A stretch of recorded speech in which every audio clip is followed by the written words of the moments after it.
Are there flying heads with entrails seeking the blood of babies? Is there an ability to kill someone without leaving any physical traces?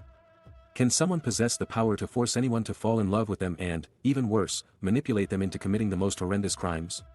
Welcome to the world of black magical arts in Asia, specifically centered around China, Taiwan, Hong Kong, and the Southeast Asian countries. There are two main kinds, but they have blended so much that, for the purpose of this video, I will just lump them together as Asian black magic. The first type is called Gu, and the second type is called Gong Tao. For my part 1 video, my focus will be on the Gu, and in the part 2 video, I will delve into the various forms of Gong Tao. I will discuss their historical origins, the mechanics of how it's done, and what it can accomplish. Additionally, I will provide examples of how to diagnose and counteract their effects. According to legend, this sorcery is believed to have originated from India. During the journey to the west, a monk named Xuanzang was sent on a mission to India to retrieve a set of Buddhist scriptures and bring them back to China to spread Buddhism in his homeland. During their journey, they encountered the Great White Turtle, an entity from heaven that had inadvertently performed ill deeds and was condemned to roam around the eastern river of heaven. The turtle helped ferry Xuanzang and his disciples across a river. Before moving on, Xuanzang promised the turtle that he would ask Buddha about the amount of time left before the turtle would gain enough merit to become a human. Years later, on the way back, Xuanzang encountered the turtle again. Unfortunately, he had forgotten his promise and apologized for breaking his word. This made the turtle unhappy, and as a result, he threw them off his back into the water. Xuanzang's disciples managed to recover the scriptures related to Mahayana, which forms the main Buddhist school in China even till today. The scriptures relating to Theravada are believed to have been lost and, following the river, ended up in Southeast Asia, where the Theravada Buddhist school is still followed today. However, besides these Buddhist scriptures, one of the lost scriptures is said to document prophecies that evolved into today's Asian black magic. Parts of this scripture landed in the hands of a Taoist priest in Yunnan, China. The priest used them as the basis to create the Maoshan sect. The teachings in it also influenced some of the minority groups in Yunnan, especially the Nanyue and Miao people. Another related legend is that King Ashoka of India used this sorcery in war against his enemies. These teachings later spread from India to Cambodia and from there to the surrounding regions. Currently, Thailand is the country most well known for practicing it through 3 groups of people called the Wang 4, monks, Lu Si, forest-dwelling practitioners, and Ajarn, practitioners. These black magic arts are also practiced by Malay practitioners known as Bomos in Southeast Asia. There are many different methods, but they can be collectively divided into 4 main types: those that involve poisons or venoms, those that involve mantras, those that involve spirits, and finally, those that involve the ability of the practitioner to fly, whether literally or metaphorically is up to you to believe. I will explain each of them, but in this part 1, my focus is on those involving poisons or venoms, also known as Gu. The Gu seems to originate from the Miao minority people of Yunnan. It is passed down through the matrilineal line from mother to daughter or another woman if she does not have a daughter. Once inherited, one must keep practicing the sorcery constantly, or else the negative effects will come upon oneself. When performing the magic, it is important that the place be kept secret. The word Gu gives an idea of what it entails. The earliest version of this word shows 3 worms on top of a container. Traditionally, it is said that on the 5th day of the 5th month of the lunar calendar, the practitioner will place different creatures within a sealed environment, usually a container. These creatures may include animals believed to be venomous, for example, the viper, centipede, and the scorpion. However, it can also include any other creatures, even things like rocks or grass. The only important thing is that they must be natural objects, not man-made. Depending on the practitioner's desired outcome, it will determine how many creatures are placed into the container and how long it will remain sealed. For example, it can stay sealed for 49 days, 100 days, or even up to a year.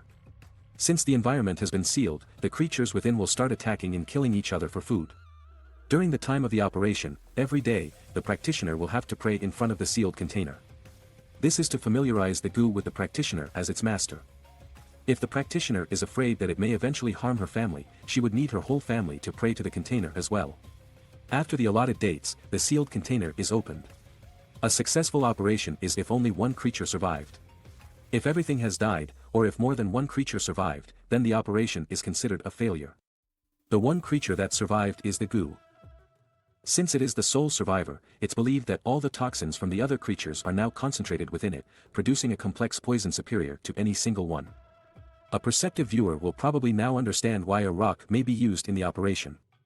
Since the chances of any creature surviving are so low as to be negligible, including a stone theoretically ensures that the operation will always succeed. The only problem is that the goo that is a stone isn't really powerful and has very little use.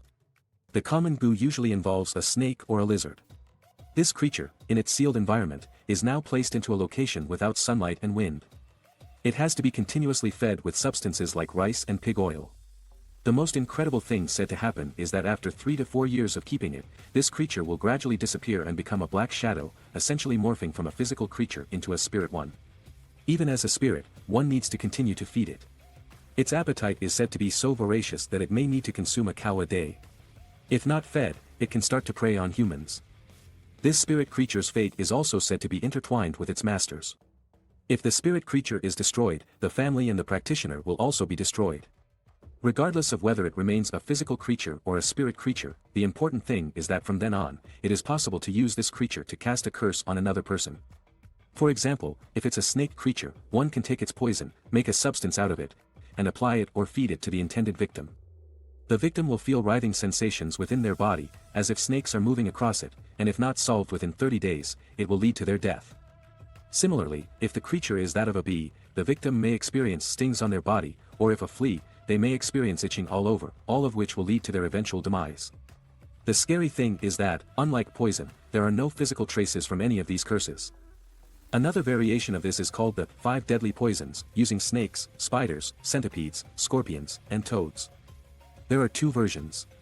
In the first version, these creatures are kept alive and placed into a bowl, and the practitioner will chant with the person's date and time of birth. This bowl with the creatures will then be placed into the intended victim's house, and the creatures will seek out the person.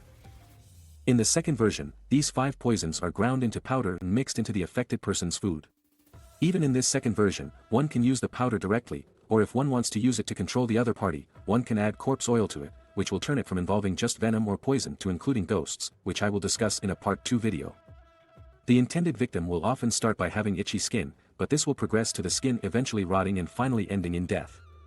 Amongst all the goo techniques, one of the most famous and potent is known as the Jin Chan goo, roughly translated as golden silkworm goo. The purpose of this technique is to transfer wealth from the victim to the practitioner, making it commonly used within families of the rich and wealthy. To make the Jin Chan goo, 12 poisonous creatures are placed into a sealed container for 49 days. The end product of this operation is the golden silkworm, a mythically created being that does not exist naturally in nature. Traditionally, the golden silkworm is kept alive in an incense container, but there are 3 specific conditions associated with keeping it. Firstly, the practitioner will end up in one of 3 fates: they will die lonely, poor, or early. Secondly, the practitioner needs to feed the golden silkworm with silk, if not, it will kill its owner. Finally, the practitioner must kill someone every single year that they own the golden silkworm, if not, the golden silkworm will kill them. The ash from the incense container is fed to the intended victims, and besides taking away their wealth and life, their souls will also become enslaved to serve the practitioner after their death. If a practitioner no longer wants to keep the golden silkworm, there is one solution for getting rid of it, known as the marriage of the golden silkworm. First, the practitioner has to put the ash into a box together with gold and other treasures, and then place this box in public for someone to pick up. Once a person picks it up and brings it home, that person becomes the new owner of the golden silkworm, whether they know it or not, and the conditions for upkeeping it get transferred to the new owner. Before I explain how to counteract the goo poison, my emphasis so far has been on the use of insects and poisonous animals to create the poison. However, besides the insect goo, there is another type called the herbs goo, which uses spices or herbs. Nonetheless, both the insect goo and herbs goo require the victim to either consume, touch, or smell the substance to be bewitched by it. Let's now briefly explore methods to diagnose and neutralize these poisons, although seeking assistance from a white magic practitioner skilled in counteracting these venoms is advisable. How does one know whether they are affected by the goo poison? One way is to check the whites of the eyes. Someone who has been poisoned will show black streaks or dots in the whites. Another method is for the patient to spit into water. If the spittle sinks, then they have been poisoned by the goo. If it floats, they have not been affected. To find out who may have cast the curse on them, take the skin of a drum, burn it, a small piece at a time, pulverize the ashes, and let the patient drink them with water. The patient will then immediately mention the name of the one responsible. Then, ask the person named to remove the goo, and the patient will recover immediately. Another approach is to secretly place some jangho leaves under the patient's mattress. The patient will then mention the name of the goo's owner on their own. Another popular way to neutralize the poisons seems to be employing homeopathic reasoning.